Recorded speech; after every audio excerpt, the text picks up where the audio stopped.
Hi, folks. I'm Rich Osmotherly. Thanks for having me.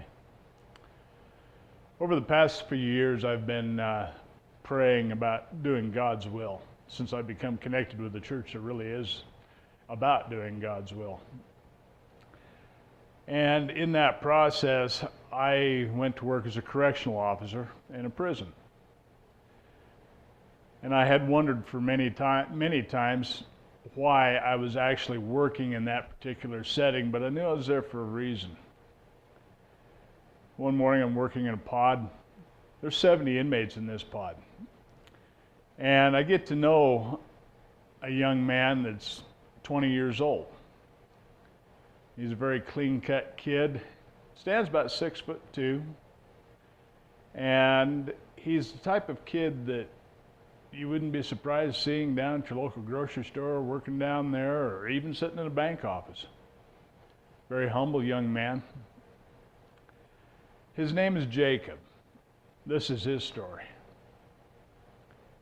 As I got to know him, I brought him up to the officer station to talk to him some, and found out that he had grown up in a situation of just living a humble lifestyle, living in a trailer house, growing up, never getting in trouble. Had went through high school without even getting into any drinking issues. He went to a party when he was a little over 18 years old, and there was a half gallon of Captain Morgan being passed around, and he didn't want to feel like he was ridiculous or anything, and I kind of go along with the flow. So he took a few shots of that Captain Morgan. And as the night progressed, he met a girl that was doing the same thing that he was. She was tall enough to almost look him in the eye. Looked a lot older than she was. And as the night progressed, they ended up going outside, getting into his pickup. And as things progressed from there, until they did everything that you could think of to do, and they did have sex. Well, after the deed was done,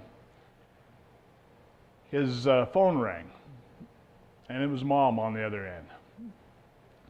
And again, this is a very respectful kid, and he lived in a close family. Well, he didn't want the girl to listen in on the phone conversation, so he asked her to get out of the pickup. And in his words, he kicked her out. She got mad. He kicked her out, locked the door. She gets mad, and she starts kicking on the door while he's trying to talk to Mom and complaining that he used her and all this. And pretty soon she took off down the street, mad and cussing, and he finished up the phone conversation with his mother, and he went back into the party. Well, she was going down the street and again just yelling and screaming about how things had happened, and the cops picked her up and took her in. This all is happening on a Saturday evening. Monday afternoon, Jacob gets a phone call from the police department asking him to come down. So he came down. They asked him, "Did you have sex with that girl?" "Oh, yes, he did." "Do you know how old she was?" "No, she was only 14 years old."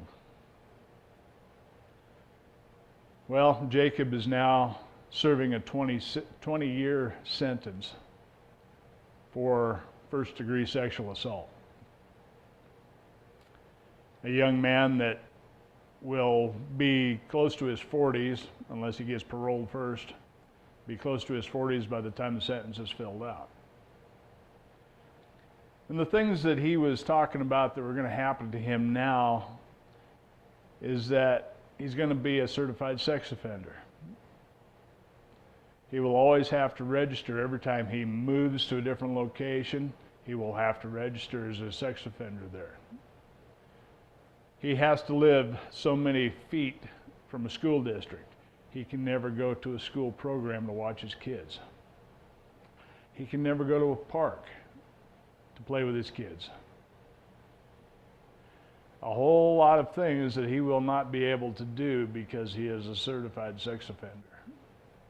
And again, one moment of discretion, one moment with the alcohol. They did this.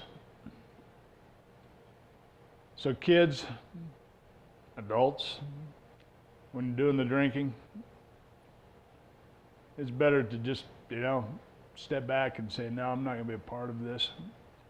Because that one moment of indiscretion that the alcohol contributes to could be leading you into paying a very heavy price. Thanks for having me.